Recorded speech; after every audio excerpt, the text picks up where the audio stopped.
জনপদের শাসক যদি মুসলিম নেতা হয়, মুসলমান হয়, সেটা যদি পুরুষ হয়, আল্লাহ ওই জমিনে বরকত দেয়। ডক্টর ইউনূস সাহেব আলহামদুলিল্লাহ মাথায় টুপি মাথা দেন, মুসলিম নেতা হিসেবে রোজা রাখেন, আল্লাহু আকবার বলেন।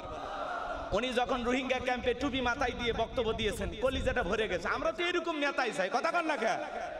রাগ কইরেন না। উনি আবার সব জায়গায় তাল মিলে না, অনেকে সব জায়গায় যা তাল মিলে চেষ্টা করে। মুসলমানের সামনে আসলে মাথায় পট্টি বাঁধে, তসবিহ হাতে নেয়, আবার দাদার দেশে গেলে কপালে কি পরে? টিপ পরে। কথা খান। পুরুষ যদি অভিভাবক হয়, সমাজ সুন্দর হয়, কথা কয় না কে? বাংলাদেশের এখন সব জায়গায় খালি বরকত। এই বছর জমিতে এত পরিমাণে আলু হয়েছে আলহামদুলিল্লাহ, কোন আলু স্টোরে আলু রাখার জায়গা নেই ভাই, এত আলু। আর আলুর যে দাম, কি বলেন, কষ্ট হচ্ছে আপনাদের? 20 টাকা কেজি আলহামদুলিল্লাহ। আর ওরা খাওয়াইছে 70 টাকা কেজি। কথা কন, কথা কন। এই জন্য ওদের কথা বলা যাবে না। কোন জনপদের শাসক যদি নারী হয়, ওই জমিন থেকে আল্লাহ বরকত তুলে নেয়, ওই জমিনের উপরে আযাব গজব আসে, আর বরকত আল্লাহ উঠায় নেয়। আর জনপদের শাসক যদি মুসলিম নেতা হয়, মুসলমান হয়, সেটা যদি পুরুষ হয়, আল্লাহ ওই জমিনে বরকত দেয়। ডক্টর ইউনূস সাহেব আলহামদুলিল্লাহ মাথায় টুপি মাথা দেন, মুসলিম নেতা হিসেবে রোজা রাখেন, আল্লাহু আকবার বলেন। আল্লাহ রাব্বুল আলামিন বলেন, হে ঈমানদারগণ, তোমাদের জন্য আমি আল্লাহ রাব্বুল আলামিন রমজানের রোজাকে, সিয়ামকে ফরজ করে দিয়েছি। শুধু তোমাদের উপরে ফরজ করি নাই, কামা কুতিবা আলাল্লাযিনা মিন ক্বাবলিকুম, তোমাদের পূর্ববর্তী যত নবী রাসূল পৃথিবীর জমিনে আগমন করেছেন, যত উম্মতের আগমন হয়েছে, তাদের উপরে আমি আল্লাহ তাআলা সিয়ামটাকে ফরজ করে দিয়েছিলাম। এর মাধ্যমে তোমরা জানো লাআল্লাকুম তাত্তাকুন, তাকওয়া অর্জন করতে পারো, পরহেজগারিতা অর্জন করতে পারো, খোদাভীতি অর্জন করতে পারো। তাকওয়া মানে কার ভয়? আল্লাহর ভয় থাকার কারণে, আল্লাহ রাব্বুল আলামিনকে ভয় করার কারণে সুবহ সাদিক থেকে সূর্যাস্ত পর্যন্ত সারাটা দিন সমস্ত পানাহার থেকে, যৌন কামনা বাসনা থেকে বিরত থাকার নাম হলো সিয়াম, বিরত থাকার নাম হলো রোজা। আপনি রোজা থেকে যদি মিথ্যা কথা বলেন, বলেন আপনার রোজা কি হবে? রোজা থেকে যদি অশ্লীল কথা বলেন, আপনার রোজা হবে? রোজা থেকে যদি অশ্লীল কাজ করেন, আপনার রোজা হবে না। আজকে সমাজে রমজান মাস পাওয়ার পরেও যারা দিনের বেলায় খাবার খায়, হোটেলে পর্দা টাঙায়া, বলেন তো এর অন্তরে কি আল্লাহর ভয় আছে? অন্তরে আল্লাহর ভয় নাই, প্রচন্ড তৃষ্ণা। দুপুরে গোসল করতেছে, নাক বেয়ে বেয়ে পানি পড়তেছে, মাঝে মাঝে মুখের ভিতরে পানি নিয়ে কুলি করে ফেলে দেন। কি বলেন, গোসলখানায় যদি 2-4 গিলাস পানি খাই, কেউ কি দেখবে? কিন্তু খান না, কার ভয়ে? ঘরের দরজা জানাল লাগায় দিয়ে যদি ভিতরে 1 প্লেট খাবার খেয়ে ফেলে দেয়, কেউ দেখবে? কিন্তু খাই না, কার ভয়ে? এর নামই হলো তাকওয়া। এর নামই কি? ইফতারের 5-10 মিনিট আগে ছোলা বুট খেজুর নাড়াচাড়া করি, কিন্তু কয়েক মিনিট আগে যদি ইফতারি খাই, ফেরেশতা এসে থাপ্পড় লাগাবে। কিন্তু খাই না, কার ভয়? আল্লাহর ভয়। এর নামই হলো তাকওয়া। এই রমজান মাস আমরা পেয়েছি, আল্লাহর ভয় যাদের অন্তরে আছে, তারা কখনো গুনাহ করতে পারে না। রমজান মাস আল্লাহ তাআলা আমাদেরকে দিয়েছেন। এই রমজান মাসে আল্লাহ তাআলার ভয় যাদের অন্তরে আছে, এরা সুদ খাইতে পারবে না, ঘুষ খাইতে পারবে না, জিনা ব্যভিচার করতে পারবে না। রমজান মাস পাওয়ার পরে সমাজে অশ্লীলতা কমেছে না বেড়েছে? জোরে বলেন, কমেছে না বেড়েছে?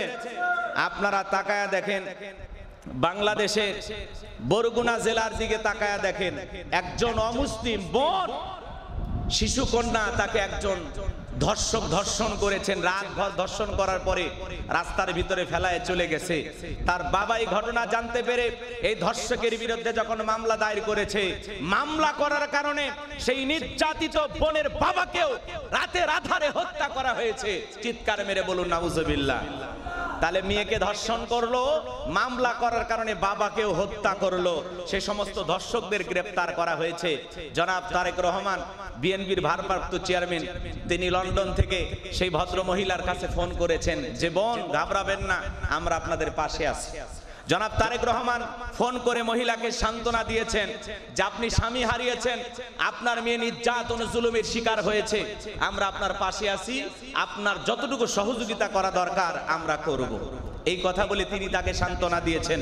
জামাতের আমির ডক্টর শফিকুর রহমান তিনিও গিয়েছেন, যায় তার পরিবারকে সান্ত্বনা দিয়েছেন যে, বোন আপনি ভেঙে পড়বেন না, আপনার মেয়ে নির্যাতনের শিকার মানে আমার মেয়ে নির্যাতনের শিকার, ওইটা আপনার মেয়ে না, ওইটা বাংলাদেশের সকলের মেয়ে। এই নির্যাতন যারা করেছে, যে সমস্ত ধর্ষক ধরা পড়েছে, প্রত্যেকটা ধর্ষকের সর্বোচ্চ শাস্তি বাংলাদেশের মুসলমান দেখতে চায়। কথা বলে ঠিক এরা? ধর্ষণ করা হয়েছে, তার বাবা মামলা করার কারণে তার বাবাকেও হত্যা করেছে। এদের সাহস দিন দিন বেড়ে গেছে। এই জন্য বাংলাদেশে যদি ধর্ষণ, চুরি, দুর্নীতি, টেন্ডারবাজি, চাঁদাবাজি বন্ধ করতে চান, এই সমাজকে যদি সুন্দর করতে চান, আল্লাহর আইন দিয়ে ধর্ষকের বিচার করতে হবে। কথা বলে ঠিক কিনা?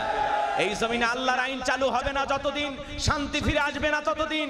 এই জমিনে শান্তি আসবে সেই দিন, আল্লাহর জমিনে আল্লাহর দ্বীন বাস্তবায়ন হবে যেদিন। কথা বলে ঠিক কিনা? এই জন্য মানুষের তৈরি করা তন্ত্র মন্ত্র দিয়া, মানুষের তৈরি করা জীবন আদর্শ, জীবন ব্যবস্থা দিয়া, ডক্টর কামালের তৈরি করা সংবিধান দিয়া বাংলার জমিনে শান্তি প্রতিষ্ঠিত হবে না। বাংলার জমিনে শান্তি আনতে হলে কার আইন চালু করতে হবে? জোরে বলেন, কার আইন?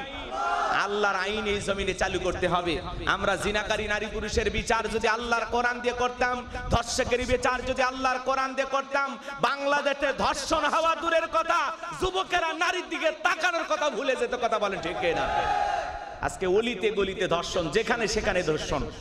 আর কত, আর কত শিশু ধর্ষণের ঘটনা মহামারী আকার ধারণ করেছে। গত কয়েকদিন আগে বগুড়ার একটা ঘটনা ঘটেছে, আপনারা দেখেছেন না? শিশুদের দিকে কারা টার্গেট করতেছে, এটা একটা পরিকল্পনা, ষড়যন্ত্র করেও করতেছে। কথা কয় না কেন? এর ভিতরে কিন্তু চক্রান্ত আছে, বিশাল একটা ষড়যন্ত্র আছে। আগে মিডিয়ার লাগাম ধরতো, কোথাও ঘটনা ঘটলে উপর থেকে টেলিফোন দিয়ে চুপ, এই নিউজ প্রচার করা যাবে না। ধর্ষণ কিন্তু আগেও হইতো, কিন্তু এত প্রচার হইতো না। এখন তো মিডিয়া উন্মুক্ত, লাগামহীন ভাবে যে যা পারতেছে প্রচার করতেছে। আর আগে ওনারা উপর থেকে কন্ট্রোল করতো। অপরাধ কিন্তু আগেও এরকম ছিল, কিন্তু প্রকাশ করার সাহস ছিল না। এখন তো উন্মুক্ত, নতুন স্বাধীনতা পেয়েছি, যা ইচ্ছা তাই করতেছি। যেখানে অন্যায় অপরাধ দেখতেছি ফেসবুকে লাইভ শুরু করে, হ্যাঁ, কোন একটা ঘটনা ঘটলে ফেসবুকে আমরা লেখালেখি শুরু করতেছি। এই জন্য এত কথা প্রচার হইতেছে, কিন্তু ঘটনা ঘটতেছে কম, প্রচার হইতেছে বেশি। কিন্তু আমরা বলতে চাই, একটি ঘটনাও যেন না ঘটে সেই ব্যবস্থা করতে হবে। আর সেই ব্যবস্থা কি? লন্ডন আমেরিকার আইন দিয়ে হবে? ভারতের পানি পড়া দিয়ে হবে? লাগবে কার আইন? জোরে বলেন, কার আইন? এই সমাজে চুরি বন্ধ করতে হলে লাগবে কার আইন? আজ থেকে ১৫০০ বছর আগে আল্লাহ আইন দিয়েছেন, ওয়াসারিকু ওয়াসারিকাতু ফাকতাউ আইদিয়াহুমা জাযাআম বিমা কাসাবা নাকালাম মিনাল্লাহ। সূরা মাইদার ৩৮ নম্বর আয়াতে আল্লাহ তাআলা আইন দিয়েছেন। আজকে আপনি মসজিদে ঢোকার সময় লিখে রাখছেন, জুতা চোর হইতে সাবধান, লিখে রাখছেন না? কেন ভাই? তার মানে এই মসজিদের গেটে লেখা আছে জুতা চোর হইতে সাবধান। তার মানে আমাদের বয়ানের মাধ্যমে, বক্তব্যের মাধ্যমে জুতা চুরি বন্ধ হচ্ছে না। কথা বলেন না কেন? তাহলে এই সমাজে যারা বিগত সরকারে ক্ষমতায় ছিল, ১১ লক্ষ কোটি টাকা দুর্নীতি করে বিদেশে পাচার করেছে, হাজার হাজার কোটি টাকা দেশ থেকে পাচার হয়ে গেছে। এই সমস্ত নেতারা আল্লাহর আইন কেন চালু করে না? কারণ ওরা জানে আল্লাহর আইন চালু করলে প্রথমে আমার হাত কাটা যাবে। কথা বলেন ঠিক কি না? এই জন্য আল্লাহ ১৫০০ বছর আগে আইন দিয়েছেন, চোর পুরুষ হোক আর নারী হোক, আল্লাহর বিধান। অপরাধ যদি প্রমাণিত হয়, আল্লাহর ফয়সালা, চোরের হাত কেটে দাও। একটা চোরের হাত কেটে সোশ্যাল মিডিয়ার মাধ্যমে ফলাও করে যদি এই নিউজগুলো প্রচার করা হতো, বাংলাদেশের চোরেরা তওবা করে আল্লাহর ওলি হয়ে যেত। কথা বলেন ঠিক কি না?